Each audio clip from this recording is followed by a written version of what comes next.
टी20 क्रिकेटचा धुरंधर कोण आज ठरणार? अहमदाबादच्या नरेंद्र मोदी स्टेडियममध्ये भारत आणि न्यूझीलंड भिडणार.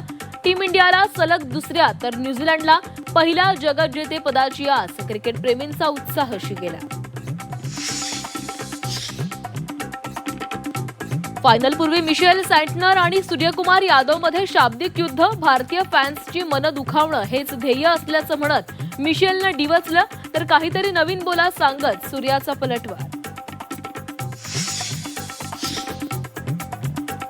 टीम इंडियाच्या विजयासाठी देशभरात होम हवन आणि पूजा अर्चा. अयोध्या आणि कानपूरमध्ये क्रिकेटप्रेमींचं देवाला साकडं.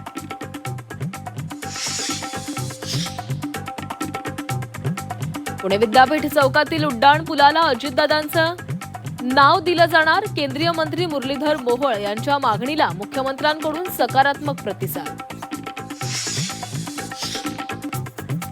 विमान अपघाताच्या अहवालावर जनतेचा विश्वास नाही. निवृत्त न्यायाधीशांमार्फत चौकशी करा. रासपचे अध्यक्ष महादेव जानकर यांची मागणी.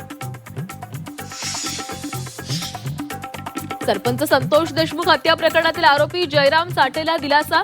धाकट्या भावाच्या उत्तर कार्यासाठी कोर्टाकडून 7 तासांची परवानगी. तब्बल 14 महिन्यांनंतर जयराम चाटे जेलबाहेर येणार.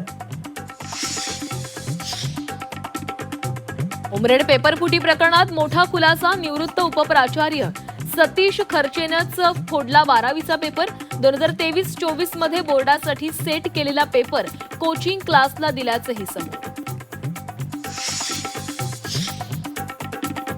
नवी मुंबईच्या वाशी कोपरी सिग्नल जवळ सिटी बसचा अपघात. वेगावरील नियंत्रण सुटल्यानं बसचा अपघात. इलेक्ट्रिक बस थेट दुभाजकाला जाऊन धडकली.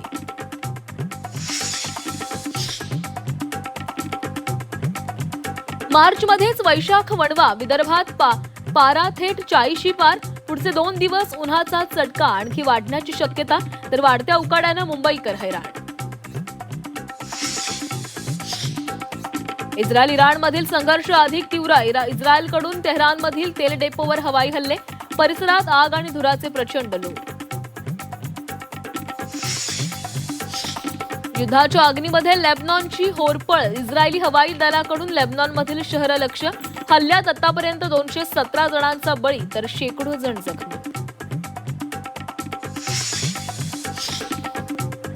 जागतिक महिला दिनानिमित्त देशभरामध्ये महिला शक्तीचा जागर. झी 24 तासवर दिवसभर महिलांच्या गौरवगाथा.